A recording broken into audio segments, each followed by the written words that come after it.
할렐루야. 여러분 만나서 반갑고 또한 추수감사절에 또 귀한 섬김의 일꾼을 세우는 장로임직식까지 교회 큰 축하의 잔치의 날인 것 같습니다. 축하의 말씀을 드립니다. 세상의 교회는 하나입니다. 우리는 그저 하나님의 교회는 하나인데 각 지역 교회를 하나님이 맡겨주신 그 섹터, 그 바운다리 내에서 섬기고 있는 거죠. 저는 디셀도르프에서, 여러분들은 베를린에서 각자의 자리에서 주님을 섬기는 한 교회, 한 형제 자매들인 줄로 믿습니다. 멀리서 믿음의 형제가 와서 축하한다 이렇게 생각하시고 여러분들을 향해서 그리고 또한 임직자를 향한 말씀이기도 합니다. 인도의 시인이자 철학자인 타고르, 이름 많이 들어보셨죠? 이런 고백적인 시를 썼습니다. 죽음이 나의 문을 두드릴 때 나는 하나님 앞에 생명으로 가득한 그릇을 놓아드리겠습니다.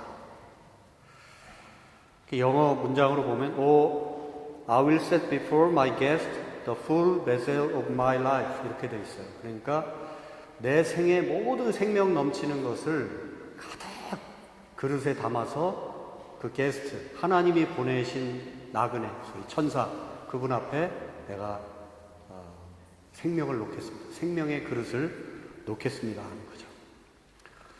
사람은 누구나 죽음을 맞이하죠. 그리고 그 죽음은 삶의 연속선 속에 있습니다. 다 살다가 어느 순간 죽는 겁니다. 우리는 인생을 어떻게 살다가 그 죽음을 맞이해야 할까요?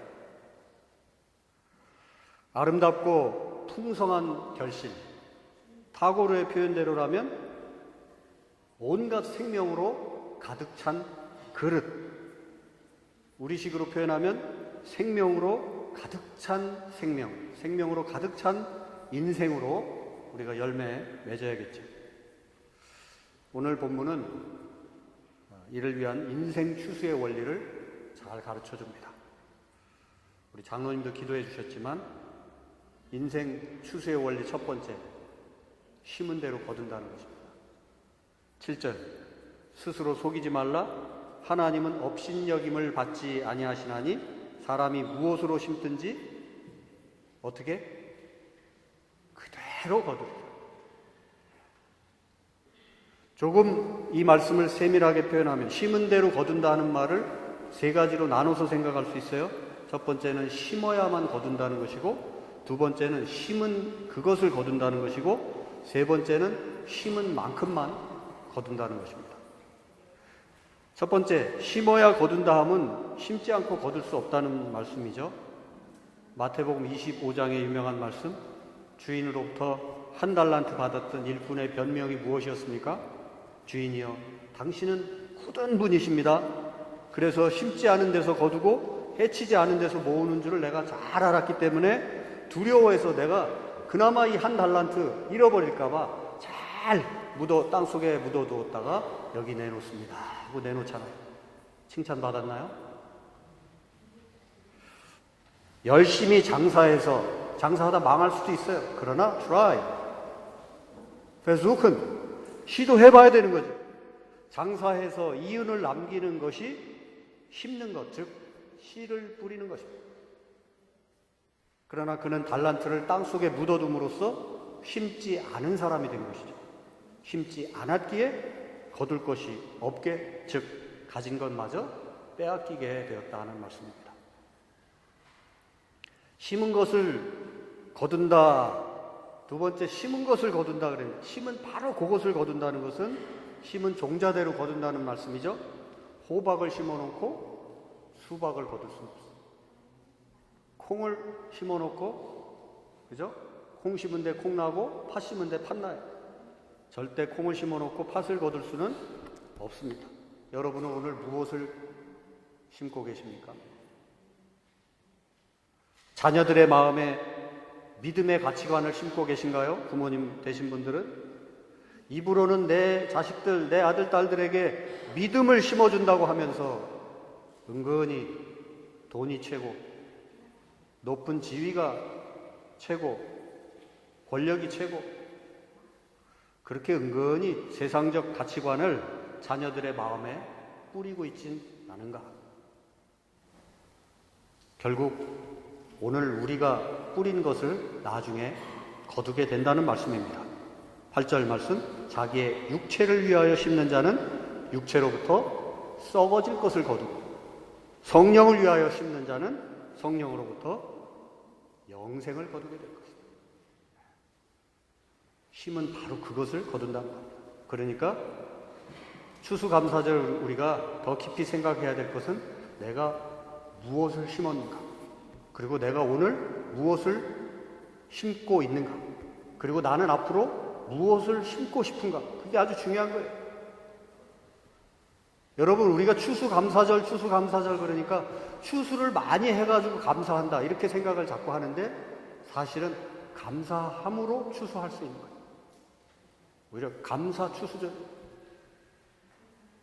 그래서 비록 무화과 나무가 없고 열매가 없을지라도 우리는 사실은 감사함으로 씨를 뿌릴 수 있고 씨를 뿌려 마침내 추수하고 거둘 수 있는 것입니다. 자, 작은 세 번째, 심은 만큼 거둔다. 이 말은 뭡니까? 적게 뿌리면 적게 거두고 많이 뿌리면 많이 거둔다는 얘기죠. 조금 뿌려놓고 많이 거두기를 바라는 거, 그게 욕심이에요. 심보가 안 좋다 그런 거. 그런데 인간은 보통 조금 심고 많이 거두기를 원해요. 최소한으로 심고 최대한으로 거두기를 원하는 게 우리 인간의 가만히 놔두면 그런 본능이 작동합니다. 그러나 하나님의 법칙은 뭐라고요? 뿌린 만큼 거둔다는 거예요. 심은 만큼 거둔다는 거예요. 많이 거두고 싶다? 어떻게 하라? 많이 뿌리라는 겁니다. 공부 잘하고 싶다? 많이 공부하라는 거예요. 예수 잘 믿고 싶다? 많이 성경 읽고 많이 기도하고 많이 봉사하고 많이 전도하고 선교하라는 겁니다. 입으로 많이 은혜 타령만 하면서 게으르고 얄팍한 신앙 생활을 하지 말아야 한다는 말씀입니다. 자, 심은 대로 거둔다 하는 첫 번째 테마를 생각했는데, 두 번째는 추세의 원리, 두 번째는 심은 것보다 우리가 거둘 때 어떻게 되나요? 감사하게도 심은 것보다는 항상 많이 거둡니다. 제가 저희 교회에서 많이 쓰는 표현인데, 코딱지만큼 심었지만 우리는 그냥 이따만큼 거두는 거예요. 아주 작은 씨앗을 뿌리지만 그 열매는 씨앗보다 수십 배, 수백 배 더 크게 된다는 겁니다. 얼마나 감사해요. 우리는 뭐 그냥 흩뿌리듯이 던져놨는데 거기서 뭐가 확 생겨나고 열매가 맺고 꽃이 피고. 자, 이 법칙은요, 야, 우리는 조금만 뿌려도 뿌린 것보다는 훨씬 더 많이 거둔다 그러니까 이야 좋구나 감사하다 이렇게만 생각할 일은 또 아니에요. 부정적인 면도 있죠. 좋은 것을 요만큼 뿌려도 이만큼 거둬지는데 악한 것을 요만큼만 뿌려도 이만큼 또 거두어진다는 거예요. 그러니까 뿌릴 때 조심해야 되는 거예요. 선을 뿌리면 선의 열매가 이만큼 생기지만 악을 조금 뿌린 것 같은데 악의 열매가 이만큼 열릴 수도 있다는 거예요. 그러므로 오늘 우리는 착한 열매, 착한 씨를 뿌려야 돼요. 성실의 씨를 뿌려야 돼요. 진실의 씨를 뿌려야 돼요. 혹 여러분들 가운데 지난날 열심히 심지 못했다는 후회가 있습니까? 사실 추수감사절을 해마다 지내면서 추수감사절에 내가 참 올해 너무 하나님이 많은 추수거리를, 수확거리를 주셔서 감사하다 하는 생각이 늘 해마다 그러신 분들은 참 아주 특별한 분들입니다.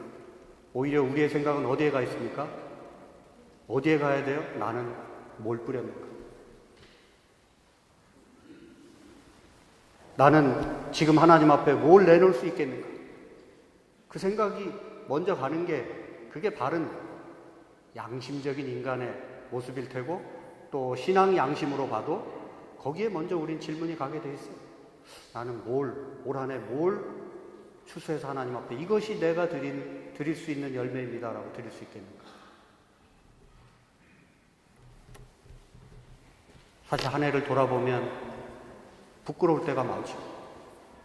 정말 열매라고 할 만한 하나님 앞에 내놓을 만한 그게 아무것도 없다 하는 생각이 들 때도 있습니다. 그렇게 해서 지난 날을 돌아보면서 후회 막심한 생각이 들기도 하고 하나님 앞에 고개를 들지 못하는 그런 안타까운 마음을 가질 수도 있습니다. 그러나 그 마음까지 거기까지 아쉬움 거기까지 늦지 않았다는 겁니다. 중요한 것은 오늘은 추수할 날이 아니고 오늘 다시 뿌리는 날입니다. 우리는 추수의 원리를 배우고 내가 오늘 뿌리는 것이 얼마나 소중한 일인가 하는 것을 다시 생각하는 날이 추수감사절이에요. 그러면 우리는 비록 내 손에 아직 풍성한 열매가 내 손에 쥐어져 있지 못한다 할지라도 내가 무언가를 씨를, 사랑의 씨를, 진실의 씨를, 성실의 씨를, 화해의 씨를 그 무언가를 뿌릴 수 있다는 사실만으로 감사할 수 있는 거예요. 새로운 인생이 지금 오늘 여기서부터 시작되는 겁니다. 오늘부터가 중요한 겁니다. 추수감사절은 끝나는 날이 아니에요. 시작하는 날이에요. 지금부터 뿌리십시오. 심으십시오. 아주 작은 씨앗 하나를 뿌리면 수많은 열매가 주렁주렁 열리게 됩니다. 힘들더라도 지금 뿌리십시오. 많은 것으로 거두게 될 것입니다. 시편 126편 6절 울며 씨를 뿌리러 나가는 자는 반드시 기쁨으로 그 곡식단을 거두어 가지고 돌아오리로다. 할렐루야. 뿌리십시오. 뿌려야 돼요. 마지막 세 번째, 오랜 시간 후에 거둔다는 것입니다. 시간이 걸려요. 지금 씨를 뿌려놓고 어느 농부가 지금 씨를 뿌리고 바로 거둘 생각하는 농부는 세상에 없습니다. 봄에 뿌리면서 이제 여름을 지나고 가을에 그 많은 비와 따가운 햇살을 맞고 나도 기다리고 너도 자라고 그런 많은 시간들을 보낸 뒤에 거둘 것을 기대하고 뿌리죠. 9절 우리가 선을 행하되 낙심하지 말지니 피곤하지 아니하면 때가 이름에 거두게 될 것이다. 우리는 좋은 일을 행한 후에 금방 보상받기를 원합니다. 그러나 이 세상에 그런 마술 같은 씨앗은 존재하지 않습니다. 봄에 심고 봄에 거두려는 농부가 없고 열매를 얻기 전까지는 때때로 가뭄과 홍수가 찾아온다는 사실을 아는 마음이 농부의 마음이에요. 바로 그 마음 아니면 우리는 뿌리고 거둘 수 없는 거죠. 수고하고 인내하며 기다려야 합니다. 때때로 우리가 심는 씨앗은요 싹도 보이지 않는 때가 있어요. 내가 이렇게 심어서 뭐 하는가? 연락에 내 모든 정성을 다해서 뿌렸는데 아무 기척이 없어요. 도대체 내가 여기서 뭘 이렇게 열심히 살아간다는 게 무슨 의미가 있는가? 세상은 다 그냥 그렇게 돌고 도는 건데 나 혼자 뭐 이렇게 열심히 씨를 뿌린다고 뭐 하나 되는 것도 없는데 내가 하나님 말씀대로 살고 정직하게 사업을 했는데 나에게 돌아오는 것이란 무엇이란 말인가? 내가 굳이 정직의 씨앗을 계속 뿌릴 필요가 있겠는가? 그런 회의에 잠겨들 수도 있죠. 그런 시험에 빠지기도 합니다. 그러나 말씀은 분명합니다. 너희가 피곤치 아니하면 낙심하지 아니하면 때가 이름에 거두게 될 것이다. 한동안은 보이지 않아요. 씨 뿌려놔도 다 죽어버린 것 같아. 그러나 결국은 씨가 터지고 뿌리가 내리고 줄기가 솟아오르는 겁니다. 그 믿음 가진 자들이 우리 하나님의 백성들인 줄로 믿습니다. 다 죽은 듯 하지만 거기 살아서 땅속에서 지금 생명이 움직이고 있다는 사실을 보이지 않지만 믿음의 눈으로 보고 있는 사람들이 바로 그리스도인들이요 하나님의 백성들인 줄로 믿습니다. 믿음은 바라는 것들의 실상이요 보이지 않는 것들의 증거가 있습니다. 보이는 것만 가지고 살면 우리는 판판히 신앙생활에 실패합니다. 영국의 유명한 사상가 토마스 카를라일의 평생 소원은 프랑스 혁명 그 역사를 쓰는 것이었습니다. 그는 전쟁의 참상을 보고 전쟁이 얼마나 무의미하고 잔혹한가를, 그래서 우리가 왜 이 땅에 평화를 정착시켜 가야 하는가를 사람들에게 알리고자 그 프랑스 혁명의 역사를 쓰고 싶어 했어요. 밤낮으로 펜을 잡고 10년에 걸쳐서 프랑스 혁명사를 거의 다 썼습니다. 그리고 이제 출판하기 일보 직전에 가장 절친한 철학자 친구인 존 스튜어트에게 그 원고를 검토해 줄 것을 요청하죠. 그 스튜어트가 칼라일의 원고를 꼼꼼히 살핍니다. 유명한 얘기예요. 어느 날 스튜어트가 원고를 책상 앞에 잔뜩 늘어놓고 잠자리에 들었어요. 다음날 아침 일찍 하녀가 와서 보니까 책상 위에 그 수정한 원고들이 온통 이렇게 뒤죽박죽 돼 있어요. 너저분하게 널려 있다는 겁니다. 하녀는 너무나 충성스럽게 아이고 주인님이 종이를 이렇게 흩어놨구나 하면서 그 원고들을 모아다가 벽난로에 집어넣고 불을 떼서 다 태워버렸어요. 요즘 같으면 뭐 파일에 다 뭐 백업해놓고 막 다 어딘가 남겨놨겠지만 종이 타버리니까 이제 속된 말로 말짱 도루묵이 된 거예요. 칼라일은 완전히 낙담해서 4달 동안 식음을 전폐하고 무기력증에 빠져 있어요. 그도 이해가 되잖아요. 10년 동안 준비한 것이 그냥 하룻밤 사이에 다 불타버렸어요. 그러다 어느 날 창밖을 바라보니 건너편 집에 새 집을 짓고 있는 게 보입니다. 비가 약간 내리는데 벽돌공이 왔어요. 다림줄을 내리고 그 줄에 맞춰서 벽돌을 쌓아가는데 조금 쌓다가 뭐가 왔는지 확 밀어버리고 또 조금 쌓다가 다시 싹 밀어버리고 몇 번을 벽돌을 쌓다 밀어버리고 쌓다 밀어버리고 칼라일은 무릎을 쳤습니다. 그래, 한 채의 집을 짓기 위해서라도 저렇게 몇 번씩 벽돌을 올리다가 다시 밀고 다시 세우고 하는데 내가 세계의 역사를 바꾸기 위한 이 프랑스 혁명의 역사를 쓰겠다 하는 내가 한 번에 그걸 이루려 하다니. 그는 다시 용기를 내서 그날부터 다시 작업을 해서 마침내 프랑스 혁명의 역사를 써냅니다. 첫 번째 것과는 비교도 되지 않는 불후의 명작을 우리 인류에게 남겨준 것이죠. 그렇습니다. 성령을 따라 심는 일이 결코 쉬운 일은 아닙니다. 심어도 뭐가 결과도 잘 안 보이는 것 같고 너무나 헛된 일인 것 같아 보입니다. 마치 예수님이 십자가에 달려 돌아가실 때 세상 사람들, 특히 그렇게 3년 동안 동고동락하며 따라다녔던 그 믿을 만한 제자들조차 아이고 끝이구나, 허무하다, 아무것도 아니구나, 결국 도루묵이구나, 그렇게 생각할 때 하나님의 아들이신 예수 그리스도 끝까지 그 길을 가셨죠. 그래서 사랑의 씨앗으로 골고다 언덕에 뿌려주시고 생명의 씨앗으로 뿌려주시고 평화의 씨앗으로 뿌려주신 겁니다. 성령을 따라 심는 일이 결코 쉬운 일이 아닙니다.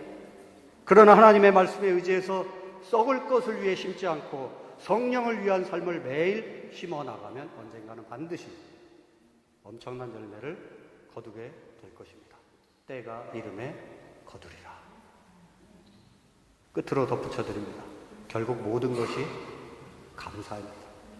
우리가 씨를 뿌릴 수 있는 것도, 또 우리 담임 목사님 말씀해 주셨지만 우리가 복음의 씨앗이 되는 것도 감사죠. 나 같은 자를 하나님이 씨앗으로 써주신다.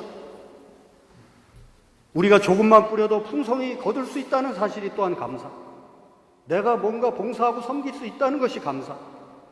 뿌린 후에 내가 매일매일을 호흡하며 살아가면서 기다릴 수 있다는 것도 감사. 설사 내 생전이 아니더라도 내 자식, 내 자녀, 손들의 2대, 3대, 다음 세대들이, 우리의 후손들이 거두게 될 것이라는 기대를 안고 살고, 그렇게 삶의 죽음의 순간이 왔을 때 마침내 내가 뿌린 것을 자식들이, 손주들이 거둘 것이다 하는 믿음, 소망을 가지고 죽음을 맞이할 수 있는 것. 이것도 다 감사입니다. 우리 이제 더 이상 핑계하며 살지 말고 감사하면서 삽시다. 우리는 추수해서 감사하는 게 아닙니다. 감사하기 때문에 심을 수 있고 추수할 수 있는 겁니다. 오늘 비록 신통한 열매가 없다 하더라도 심을 수 있음에, 기다릴 수 있음에, 때때로 거둘 수 있음에 감사하십시다. 지난 날들에 대한 후회와 아쉬움이 있다면 이제부터라도 10절 기회 있는 대로 열심히 심고 뿌립시다. 가장 가까운 사람들과 함께 사랑을 나누고 모든 좋은 것을 나누십시다. 천국 복음의 씨앗으로 이 땅에 뿌려진 저와 여러분, 독일 땅에 우리는 돈 벌러 왔고 공부하러 왔고 각양 자기 나름의 계획을 가지고 왔지만 영적으로 보면 다 하나님이 우리를 이 독일 땅에, 유럽 땅에 복음의 씨앗으로 뿌려주신 것입니다. 심어주신 것입니다. 바로 이 땅에 복음의 씨앗으로 뿌려진 저와 여러분, 성령으로 열매 맺어 마침내 주님 곳간에 알곡으로 드려지기를 주의 이름으로 축원합니다. 기도합니다. 하나님 아버지, 우리 베를린 소망교회 사랑해 주시고 또 2018년에 추수감사절 귀한 잔치, 특별히 또 한 분의 장로님을 세우는 그런 놀라운 잔치 자리까지 이렇게 큰 잔치를 허락해 주신 것 감사합니다. 오늘 말씀을 통해서 함께 도전받고 은혜 받습니다. 말씀 주신 바대로 참으로 저희들이 오랜 시간 후에 거둔다는 것, 심은 것보다 많이 거둔다는 사실, 그리고 결국 심은 만큼 거둔다는 사실을 기억하게 해주시고 우리가 감사함으로 추수한다는 사실 잊지 않게 도와주옵소서. 우리 안에 기쁨과 감사가 떠나지 아니하도록 어떤 삶의 형편 속에서도 오늘 나를 숨쉬게 하시고 주님 전에서 섬기게 하신 그 주의 은혜와 사랑을 기억하고 더욱 주님께 가까이 다가서는 복음의 씨앗들 다 되게 하여 주옵소서. 그리하여 우리 베를린 소망교회 온 교우들을 통하여 독일 땅, 유럽 곳곳에 복음의 놀라운 열매들이 주렁주렁 장차 맺혀지도록 주님 역사하여 주옵소서. 예수님 이름으로 감사하며 기도드립니다.